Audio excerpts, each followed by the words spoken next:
Ever since Fleming brought us penicillin, we in the West seem to have a love affair with antibiotics. In a way, antibiotics have become part of our culture and lie at the heart of the meaning of what modern medicine means. However, history tells us that it is usually when we learn to take knowledge for granted that the incontrovertible facts can often be blown wide open with new evidence.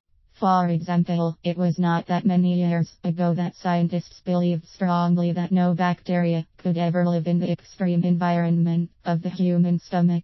However, we now know differently and call these bacteria extremophiles. History is littered with similar examples. Is there anyone out there who seriously still believes the earth to be flat? Could the same be true of antibiotics? Please don't get me wrong, antibiotics are absolutely useful and necessary in many circumstances.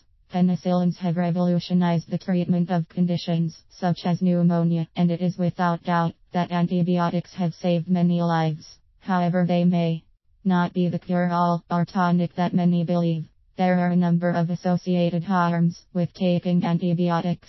What many people do not realize is that when antibiotics take effect, not only do they eliminate bacteria exactly where you want them to, for example in the lungs, in someone who is suffering a chest infection, but throughout the entire body.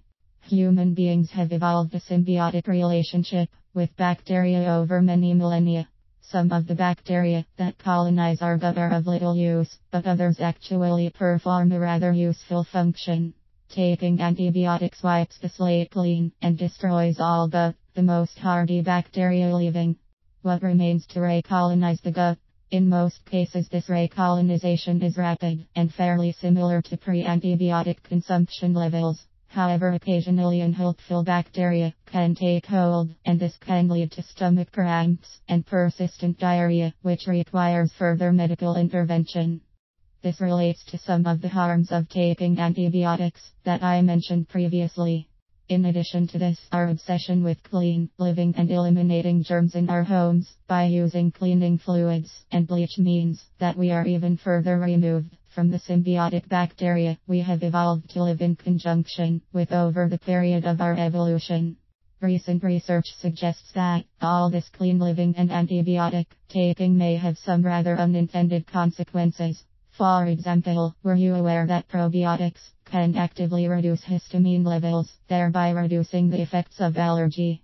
Or that probiotics have an active role to play in programming the immune system? Moreover, our lack of exposure to these bacteria may have implications for medical conditions such as rheumatoid arthritis, which at its core is an immune-mediated inflammation of the joints, fibromyalgia, and asthma. More than this, there is now an established neuroendocrine link between gut health and mental health. Some probiotics have been shown to influence the way the body responds to stress hormones, thereby reducing levels of anxiety and stress. In summary, actively taking bacteria rather than obsessively killing germs may confer certain significant health benefits. If you are interested in this topic, I would encourage further reading. Probiotics, which incorporate a number of strains, are likely to be of most benefit. These can be bought online relatively inexpensively.